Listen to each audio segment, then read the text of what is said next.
what are human factors? If they're not common sense, if they're not, this thing that is getting reported, what are human factors in a very brief or to the point Yeah, way that you can sure. explain it?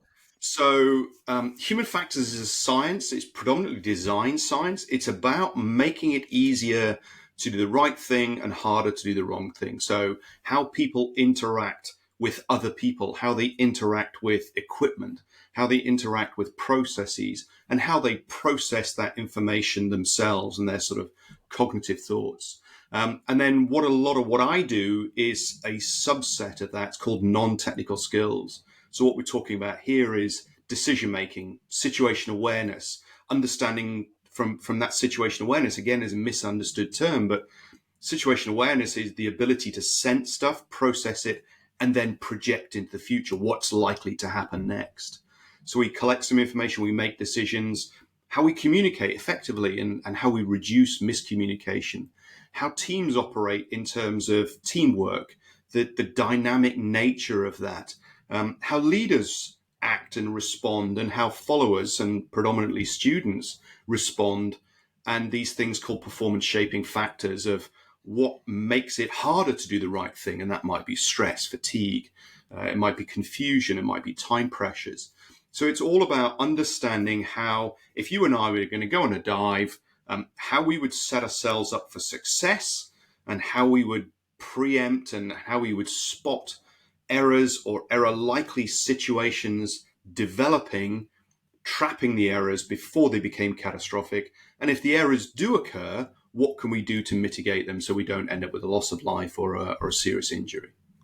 Right. And kind of the foundation here is not just in diving, right? There, as you mentioned, there's aeronautics, in the medical field, in industrial design, so on and so forth. There are human factors, which is the study, and then there's the application of that, which is both on the design side and, like you're saying, in the non-technical the design side of applying these things. And so the application to scuba diving, I think, is what's really interesting, right? It's, again, coming from a different perspective, learning tons from all these other places where, let's say, there are some more regulations around having to do this versus the option to do it or volunteering to do it in diving in a recreation versus an occupational standpoint. And so I think it's a very interesting kind of crossroads between these things that you've taken and said, hey, we can learn from these things and apply it to our passions or our recreation,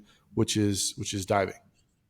Yeah, totally. I mean, just even as a simple thing, and I don't know what the name of the company is, but things like where you have a knob on a cylinder, you unwind the knob so the cylinder's turned on, and you see a red or a green color that's on the cylinder valve. So now you know it's in a set state.